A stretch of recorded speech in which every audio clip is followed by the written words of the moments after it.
What's going on, y'all? So listen.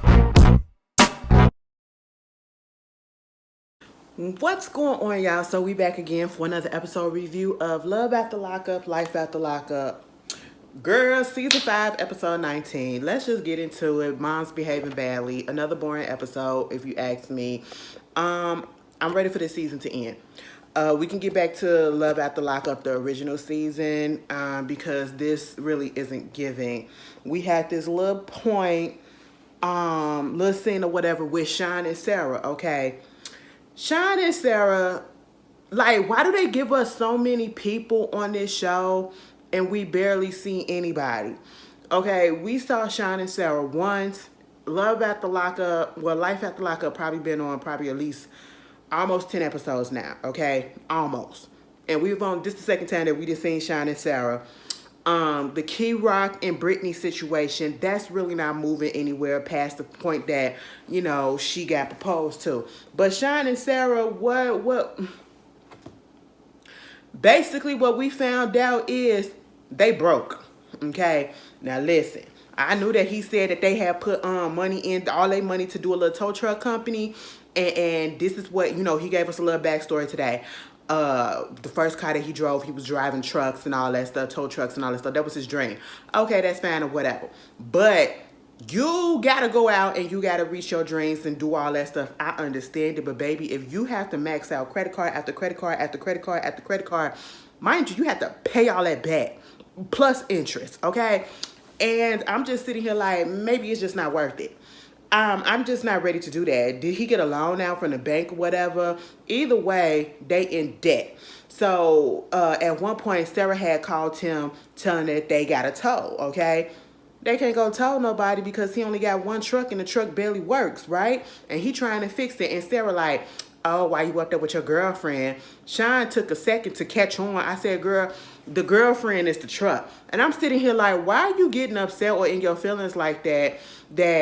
Girl, you're making me take up for him a little bit. Why are you getting in your feelings or whatever? Because if your business is towing and that's your livelihood, you only got one tow truck. You need that tow truck to be working. So therefore, if he has to spend time on making sure the tow truck works so that y'all can have some money and jobs to do, let him do that, okay? But also, Sean, this goes to show if you ain't had the money, listen, I ain't finna open up no business and get some used stuff, okay? Because that's what it feel like. It feel like the truck was used as ever and, he cheap or whatever, and he just said, oh, I'll take it because a truck is a truck is a truck. That's how he looked at it, okay? Maybe next time, just wait and invest in getting something new, all right? Even though that's no guarantee that it's going to work properly, but still, it's a little bit more than this used stuff that keep breaking down. And then we get this whole situation with Sarah and her baby daddy for the first child, Abby that we saw earlier in the season when we last saw him. Basically, Anthony is back on that stuff. Okay, that's all that we could say, really, if we wanted to just sum it up that way. He was coming around after he first initially met the little girl, but then he slowly started coming around. He missed the little girl's birthday. He started looking different in appearances, and she said, listen, I'm gonna meet you at this coffee house or whatever. I'm gonna give him a drug test right there in front of me, and if he don't show up, then I know what it is. And the boy never showed up. He never showed up. First of all, I don't care if you 2 hours away. I don't care if you 15 minutes away from living up where we at. I'm not finna sit in no damn place and wait on you for no damn hour. And every time I call you, it goes straight to voicemail. If it's a dire situation like this, you get 30 minutes max. And to be honest, that's depending on how I feel. Because usually it's 15. Usually it's 15. But yeah, Mr. Anthony didn't show up and she said, well, he cut off. It is what it is. Now she's sitting here thinking and gonna tell her mama, I mean, I hate to say this, but maybe Sean was right. Well, y'all did all this, caused tension in your marriage or whatever, just so this man could see his daughter for probably 3 times and then to fall off the face of the earth and disappoint the little girl and not show up. Girl, all right. Moving on from that, Britney and Key Rock. If Britney and Key Rock don't come back, I'd be okay with it. Not saying that they bad people, whatever. Their storyline really ain't that interesting no more. All right. we cool with the fact, and I do love the fact that we do have a trans man on here, because most of the time what we see on TV being represented when we talk about transgender people are trans women. So I'm glad that we have an African American trans man on here, but at the same time they ain't giving us nothing. Brittany knowing him ain't giving us nothing. You know, all of this whole getting into an argument over the fact that he is so like, I hate to bring up what some people say, oh, you always making it about race. People always making it about race. He's one of those people that make it about race all the time. But in a sense, it's like, yes, race could be a possibility as to why her parents, especially her mother, don't want to see him. But that is not really the main reason, and that shouldn't even have been the main reason or the main thing that he brought up. And he even bring up race, and then this time he brought up the fact that he from the hood. Girl, Brittany look like she from the hood and get down with it too, okay? Maybe, maybe not. It is what it is. But baby, we already know what the main issue is why they don't want to see you is because you are a trans man. That's just what it is, okay? And they are not here for it.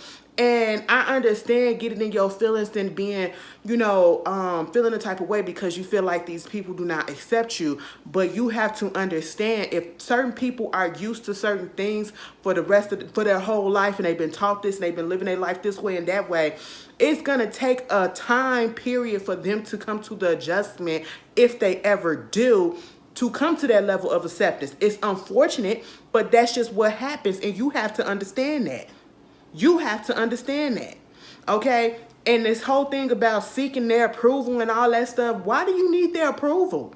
They don't even like you. You going over there to see them or whatever, it's not even going to work, okay? And I know they're going to see the grandmama, but still, like she said, like Brittany said, my grandmama 9 and 10 told my mama all the stuff that we be talking about when we be talking to you and all that stuff. So it is what it is. And it's just like, I'm just the type of person where, because I am LGBT, if you don't know, lesbian through and through, I'm not the type of person that's up here trying to seek acceptance from people. If you don't like the fact that I'm lesbian, you don't want to watch me, you don't want to hear from me, you don't want to be around me, you don't want to do this, you don't want to do that, that's you. I'm not finna force you to do that to be an accept. Girl, go do what you gotta do. It is what it is, because I don't care, okay? I don't want to be around somebody that don't want to be around me and that can't respect me. I can respect you, but you can't respect me. Go away then. We ain't got nothing to talk about. I'm not finna throw this big old tirade and temper tantrum about, oh, well, they can't respect me and this big religious stuff. Bitch, I'm too grown for that, okay, to care. And maybe because Key Rock young, whatever, and been through some stuff, I get it. You know, you go through your life doing the discrimination and all that stuff, and it's not trying to, you know, minimize people's experience, because everybody's experience is different. And I felt like this thing, it was a lot for no reason. And then for Brittany getting upset, are you not going to talk about my mama and you bringing up my mama and all this stuff? I don't think he was really talking about the mom. He was just stating some facts. You know, like stating the fact of the matter is, your mama don't like me because I'm trans. And then she threw out there, my mama don't like you because she don't even like me. I said, what is that? And he was like, well, why you ain't say nothing about that? I said, child, oh, maybe this was a bad idea. Just go see Abuelita and y'all will be all right, okay? Quit talking about the mama. Quit talking about the daddy. They already showed y'all what it is when you tried to meet up with the daddy by yourself, Brittany, and he never showed up, okay? Let that be that. And if they eventually come around and you want to let them in, that's up to you. If not, move on and be happy. Can't let these people, regardless of if they help birth you, help make you, help clothe you, or whatever, you can't let them hold you back or let you feel some type of way and stop living and going. Fuck all that. Nobody got time for that. Life is too goddamn short. Moving on from that, Lindsay and Blaine, get them bitches off my TV. Get them off my TV. God, I keep on hitting stuff. If that's what you heard, that's why I just hit something. Girl, get them off my TV, because at this point, out of everybody on this show that I feel like putting on outside of Chance, I really feel like Lindsay is putting on, okay? I feel like Lindsay want to be an actress at this point. Because again, when I say a storyline that ain't really, why she not in jail? Just being honest, like, why she not in jail at this point? Okay, because if you facing like what's the process? What's the hold up? And I don't want to see people up in jail, but you know, at the end of the day, I really feel like she might be going to jail. Y'all know she had that warrant out for her all that time when we seen her when she was with Daonte and compromised their relationship. That's where all of this stuff is coming from. Like, you getting into a relationship knowing that you may be going back to jail, and now you want to go ahead and get married so quickly because of the fact that you're going to jail and you don't want to get married in jail. And then you see all the issues that's going on with your supposed spouse or spouse to be. And I just feel like Lindsay is so selfish. I understand that you don't want to do anything to jeopardize yourself. But half the time, she does not take into consideration how that man feel. And I feel like he don't speak up because he know that she ain't gonna say nothing. She ain't gonna say nothing really positive, okay?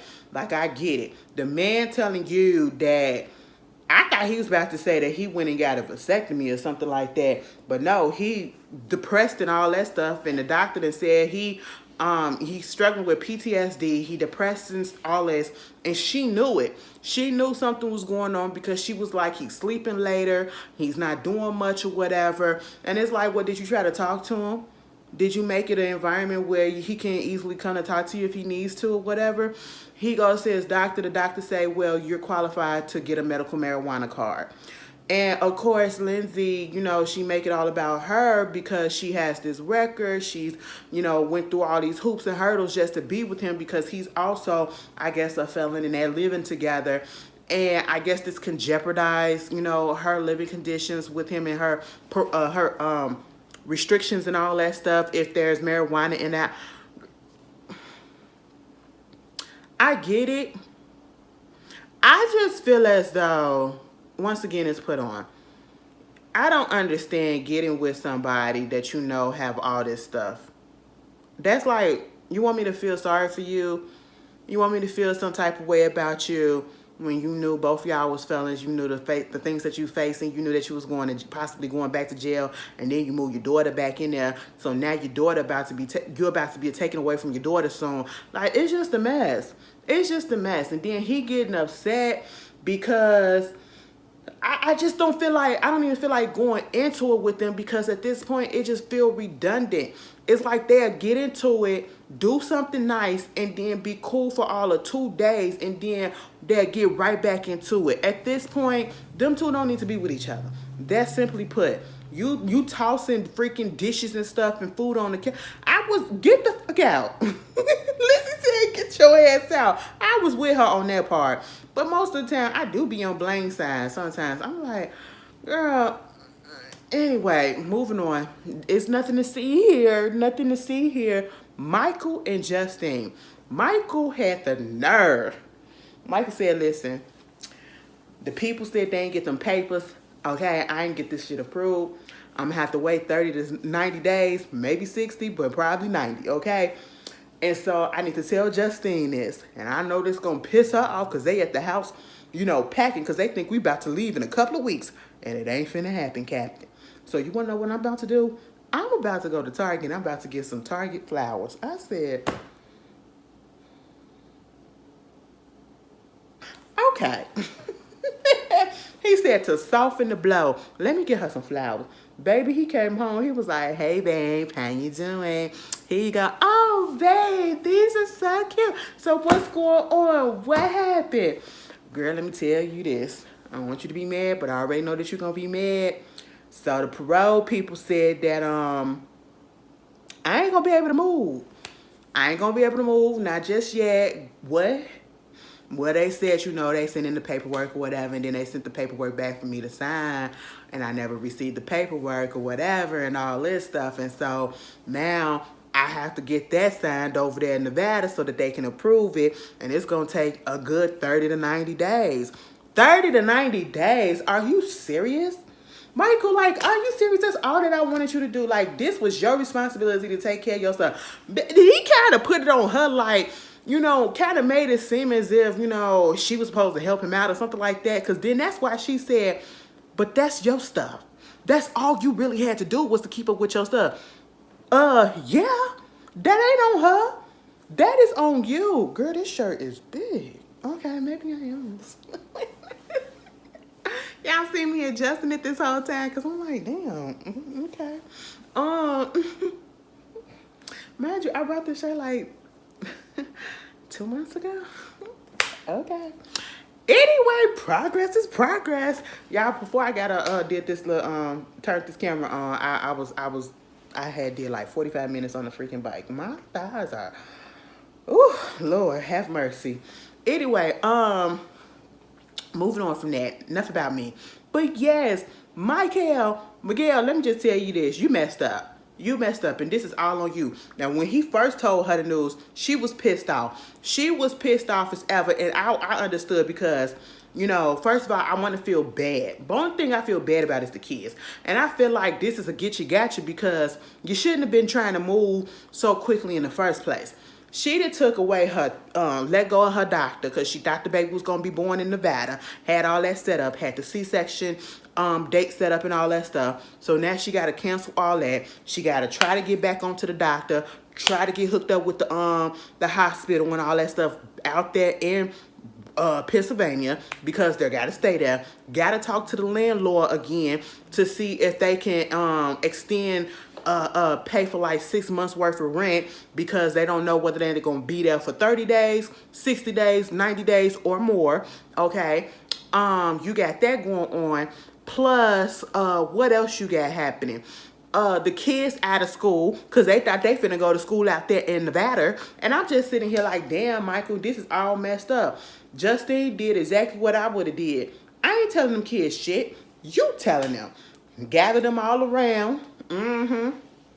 Gathered them all around, and it was like, I just gotta tell you that unfortunately we're not gonna be able to go to Nevada because, you know, paperwork didn't get in there right, and so, you know, we're gonna be here for a good like 30 to 60 days. Well, I don't want to say 60, I'm gonna say 90, but you know, it could be between that. Girl, the oldest daughter was looking like, what? And it was like, also, what we found out in this conversation with the kids is that he knew about this right before Justine got rid of her doctor. And the daughter clocked him on that and was like, so seriously, you knew about this and then you still let her go ahead and cancel the doctor and all that stuff? Like, what's going, like, she was pissed.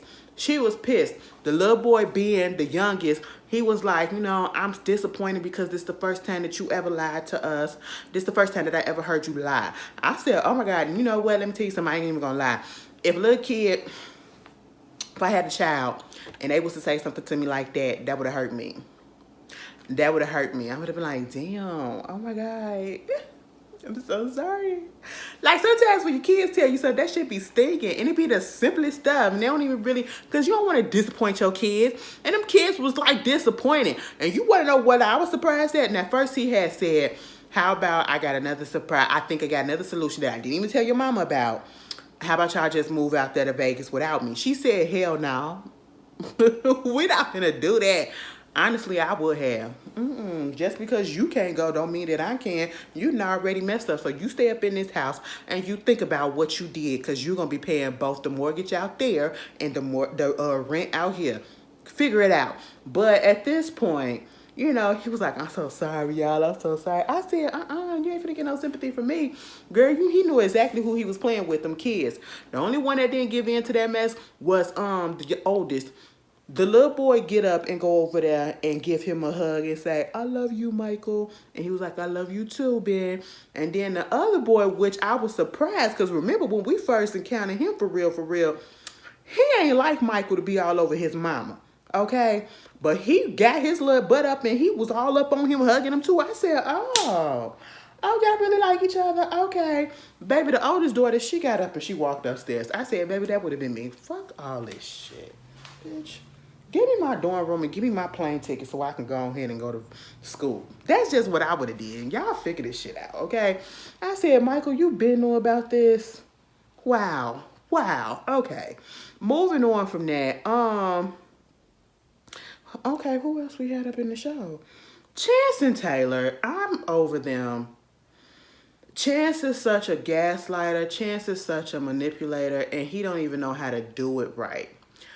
This man want to continue to put out there that she was doing stuff and she be making fake Google accounts to trap him up and fake numbers to text her, to text him to see if he would respond.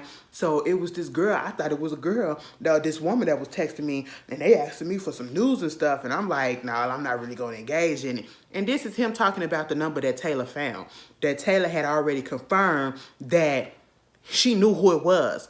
So you thinking that it's somebody that you don't know or whatever, but yeah, Taylor knew who it was. Everybody in the town know that this the town whore. I said like, and this a guy, okay? And I'm just sitting here like, you know what? I need Chance to just be quiet and to stop trying to. I hate when people know that they done something wrong, and so to get some of the heat off of them, they try to make it seem like the other person that's coming at them that caught them up did something wrong too. And so it's like a tit for tat situation, and not realizing that this is doing nothing but making you look even worse, especially when you don't know how to work it right. And he don't know how to work it right, because everything that he says and does, it comes out very, very childish, immature, and comical at this point. It's like, sir, come on. The way he was talking on that phone to Taylor when he was in the car, I said he was giving me very much Malibu Most Wanted. He was giving me very much, yeah. I said, what video did you watch that you trying to emulate and all that? That is not even you. Stop it, okay? And then calling her whores and all this stuff. And I'm just like, girl, leave her alone, okay? Because at the end of the day, you came in and wreck shopped on her life, and you knew what you was doing. You were older. You manipulated the situation. You saw somebody that was not so bright. No shade to you, Taylor, but baby, you 28 with all these kids, and this ain't the first time a man that did all this stuff to you. You did what? You're not too bright up there. And he saw it, and he preyed up on it, and he got you pregnant, and that's why he wanted to marry her so bad, so he could continue doing the stuff that he did. Because then possibly try to get some money out of her, will probably mess her credit up and all of that stuff. She was like, look at her. He done messed my house up and everything. Had a sister over there, had a friend over there. Oh, the friend was over it. It was like, I'm tired of this man. I ain't want him with you in the first place. But he was so good in the beginning. That's because he just got out of jail. He ain't had nothing else to do. I was like, yes, friend. Tell her the truth, okay? And then, you know, he coming over there with the laptop. And it's like, oh, my stuff out here on the floor. I'm going to throw her laptop on the floor too. Baby, if she on the phone and he was like, yeah, I got your laptop. What if I would have went through it? She said, I don't care. If I would have found something, you ain't going to find nothing. Right then and there, that should have told you, yeah, she's calling your bluff and she already know ain't nothing on that laptop and you're lying. Okay? You could put it out here to the public that lady was doing some stuff. Baby, at this point in time, if we do find out Taylor was doing some stuff, I wouldn't even be mad. It wouldn't be right, but I wouldn't be mad because look at how you've been treating her. Taylor said, look at what this motherfucker did to my house. I said, well, girl, you let him. You let him do that to your house. You let him run your sister out the house and everything. Girl, Taylor, take some responsibility for some of this shit too, okay? Not the cheating shit, but I'm saying keeping this man. He should have never been there. He should have never been there. And now y'all forever tied together because y'all got a baby. And then he come over there and he threw that laptop on the floor. Baby, I would have fucked his ass up. Okay? Miss Friend said, ooh, don't put that bat in front of me. Do not put that bat in front of me. I said, I know that's right, girl. I know that's right, girl. She said, listen, I want to catch a charge, but I'm not trying to catch a charge just yet. Okay? But my fingers and my hand is curling and itching to do so. I said, I know that's right. I know that's right, because what you're not going to do is disrespect me. And then when he tries to barge up in the house, what is it? It's a gap in there? It's a gap in there? No, it's her sister and her friend. What do you expect? Okay, I'm sitting here like, Taylor, cut it. It was like, what, you don't want me to come over to see the kids? He was like, you can come see the kids. I don't need you to come over here every other day or every day to try to see them or whatever. He was like, you gonna let me see the kids unless I'm gonna get the law involved. I said, baby, you ain't finna get no courts involved. They gonna take your ass to jail. I'm just gonna tell you that. Because I'm pretty sure you got some other stuff on you and people got some probably other complaints on you too. Okay? Girl, I'm over Chance and Taylor at this point. Moving on from that, and I need Louis and Melissa off the show. I never seen a person that's never fucking satisfied. And I just don't understand, like, did she realize who she was getting with, who she was fantasizing over so much, who she was fawning over so much? You got with a person who was in jail for 10 years, okay? 10 long years.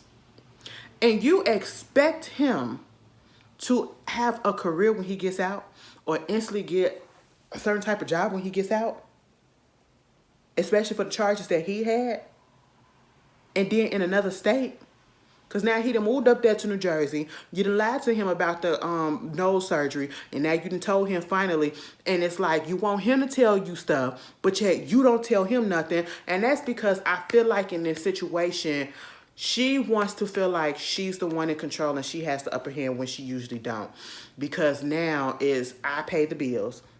I have the job, so, and this is my home, technically speaking, because it is, and I'm paying for everything, so I can do whatever I want, and it's given that.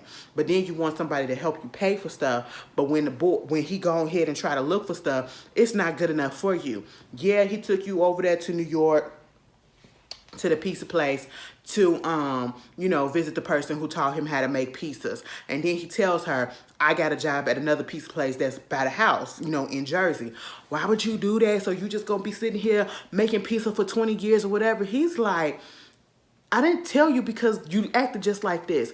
It's like nothing that I ever do is good enough. How come I can't get a job that's gonna actually give me a job? Without doing the background check, who don't care about the fact that I was in prison until I can actually get a real job that's good enough for your ass, okay, to sustain stuff. But right now, I'm just trying to put money up in my pocket and make it seem like I'm actually doing something. So you can't say that I'm not doing nothing. She's so fucking picky. And it's like, what did you expect? You are with a fucking felon who literally just got out of jail. And don't act like the man is just sitting around doing nothing. He's not. And that's how she acted. And I'm just so tired of it. I'm so tired of it. I'm so tired. I'm so tired, I done did that exercise, and baby, y'all, it gave me a boost of fucking energy. I gotta go to work in the morning. Like, I gotta wake up early in the morning. I hope it's so much snow on the ground I could call off in the morning. Now, girl, it snowed last night / this morning, and I woke up, it was white outside. Baby, by the time 1 o'clock came, it looked like ain't shit really happened. I said, what is going on? You got to be careful what you wish for, okay? You really do. I don't really want no snow, but I really just don't want to go to work. And I don't want to have to call off just for no reason on no Saturday. But, hey, it is what it is. Louis, you do what you got to do. Baby, when she finally told him that she was going to get the surgery in a few days, I said, a few days? What? And then it's going to be up in New York, in Manhattan. He was like, so what you need? You need somebody to drive you there because you're going to be under anesthesia and all that stuff. And it was like, what you need me to do it? And he's like, I mean, I guess. Okay, well, you should have told me this because I got to get a pass and all that. Well, go ahead and go get the pass. It was the way that she just said it, like he just got to go down there to the post office, fill out a piece of paper, and they'll give him a pass right then and there in 2 minutes. No, he got to go down to the PO. He in a whole nother state. He got to get permission to go to another state. Bitch, it's just a process, and I'm surprised he was able to get the pass, okay? Melissa would have been taking a freaking Uber all the way to New York, racking up all this. You act like you got the money, go ahead and pay it, okay? Because I'm pretty sure the sisters got shit to do themselves, all right? Gonna get mad at that man took her to eat some pizza. Bitch, what did you expect he was gonna get you to eat, okay? He ain't got no job like that to pay for anything. He went into a place where he could get some free food, and I ain't mad at it, okay? You know what? I got a slice of pizza. Pack that big box up so I can have me something to eat when we come back out. No, because I can't eat nothing else past 9 o'clock. Baby, I couldn't stand. Ooh, Lord. 9 o'clock usually be like 11 over here. Last time I went to surgery, it was like 11 o'clock. But I did stop probably before that because I don't eat late. I don't eat late. I can't eat late. You know, I got digestive issues. Sometimes it'll digest overnight. Sometimes it won't. It'll still be on my... It'll still be my chest. I hate that shit. But I was just like, Melissa, girl, pack that pizza up in here. It's free. Shut it up. Okay? You complain about everything. And I'm so glad that he said that. Oh, my goodness. But the part where she said she also got to take a pregnancy test. Do you think you want kids? I don't want no kids right now. And I'm sitting here looking at her like, why you looking at him like that? Because he said that. He literally just got out of prison. You locking him down already and he doing it willingly. Okay? He don't want nothing at this moment to tie him completely to you. His name ain't on that lease on that place. Okay? He got his own car. You know what I'm saying? And so technically speaking, if y'all break up, all he got to do is throw his shit in his bag in his car and leave. Y'all ain't got to sign no papers or nothing. Y'all ain't got no joint account or nothing like that. We don't need no baby in the mix of this right about now, okay? Hell no. And I'm sitting here like, Melissa, you are not pregnant. You are not pregnant. Leave us alone. Moving on from that, Quaylon and Chevelle. So the mamas go bridal dress shopping. And again, it's the whole situation of, how come you not going to pay? So you really not going to pay? Well, the mamas actually was getting along so far when they was at the bridal shop, okay? When Chevelle was up there trying on dresses. Now, Chevelle, I'm going to tell you this. First of all, you got the titties like me. They hang a little different, okay? And they flat. They flat. So if you want to have no bra on, and you put a shirt on over it, we wouldn't tell no difference because it's flat. It could be all the way down to your navel, and we couldn't tell no difference because it's flat. Mine's like that. I mean, they don't droop that long, but I'm just saying they flat a little bit. And that's because that's how some big girls be. You know what I'm saying? And I'm a bigums, you know, and especially given that I'm losing weight, and this is what it does. I'm gonna need you to put a little bustier or something on to hype them girls up, because that tattoo also throws everything off. That is an ugly tattoo. I am so sorry. I didn't want to say that, but the tattoo just looked like it needs a cover up. Okay, whoever did it did a bad job. Moving on from that, the mamas was sitting there and, you know, they had a little conversation, and Quaylon mama Conjalia, what's her name? Miss Quad, okay? Miss Quad said, so girl, you really not finna participate, you know, like help with the wedding or nothing like that? She said, no, girl. Chevelle mama said, no, girl, I'm not. I was like, so it's so crazy that you here, but you're not going to really put in on nothing or whatever, because, you know, tradition says that, you know, the bride family pays for things or whatever. I said, that's all that it is. You don't want to have to put up no money and all that stuff, because you know your son ain't got no money. So therefore, you're going to have to help. Here's my thing. I don't like what's being done with this whole situation with this marriage stuff. We are in 2023, probably when they did this. It probably was 2022. Who knows? Either way, we need to get past some of these stupid traditions about, oh, the bride's family pay for this and pay for that. No. If the bride and groom ain't got the money, I feel like you shouldn't be trying to get married. If you can't pay for it and you expect other people to do it, you shouldn't be getting married. And I don't feel like the parents need to be guilt tripped as the reason why they don't either want to pay for it or they do want to pay for it.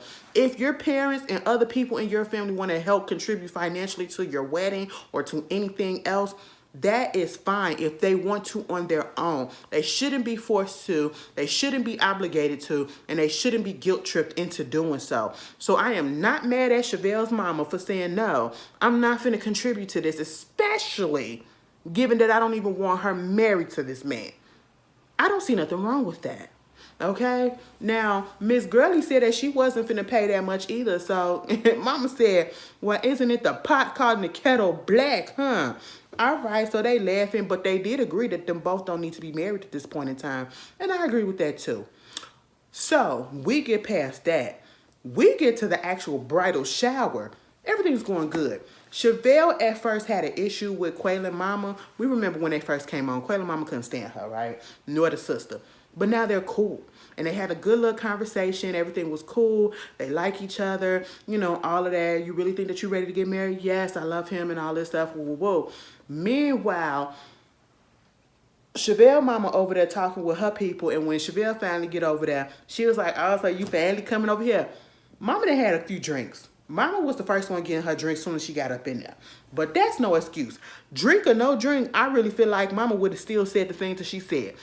It went from, oh, so you family coming over here talking to family, okay, to your actual family, to, I don't feel like you need to be married to that man. I don't like that man. You really think that that man got all that cheating out his system or whatever after 12 years being locked up? I don't. I think she said that to the mama when they was at the bridal shop. But either way, bitch, she was just going off and off about how, she ain't here for Quaylon. Quaylon ain't worth shit and all this stuff.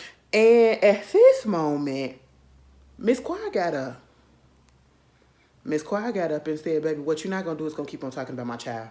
And then you talking loud enough so that I can hear. You're not going to keep on talking about my child. Regardless of how you feel, you're not going to keep on talking about my child because I gave birth to my child. And you don't need to be talking about him. Okay? Granted, we both feel like they don't need to be getting married at this point in time, but you're not going to keep on disrespecting my child in my presence. And I'm not mad at Miss Mama for getting up and defending her child because Chevelle Mama was dead ass wrong. And I'm going to tell you why. At the end of the day, even if you don't approve and you know that you don't approve and you feel these type of ways and you know how you are, why the fuck would you come? You messing up your daughter's happiness just because you don't like the person. It ain't your life to live, mama. Okay, you already said you're not contributing nothing. So why are you there? All right? I would rather you not show up than to show up and show your ass. I know you still trying to support your daughter, show your daughter that, you know, even though I don't agree, I'm still here for you, baby. But at the end of the day, you are embarrassing her. You are humiliating her, and you are making her feel bad. And at that moment, you wouldn't be able to come to the wedding. I'm just going to put it like that. And then Quaylon coming in, hey, what's going on up here? I said, Quaylon, shut the fuck up at this point. Don't make things worse. All right. But that was the episode, y'all. Y'all tell me how y'all felt about this. And I'll see y'all later. Peace. Girl, I got to find me something to do. Anyway.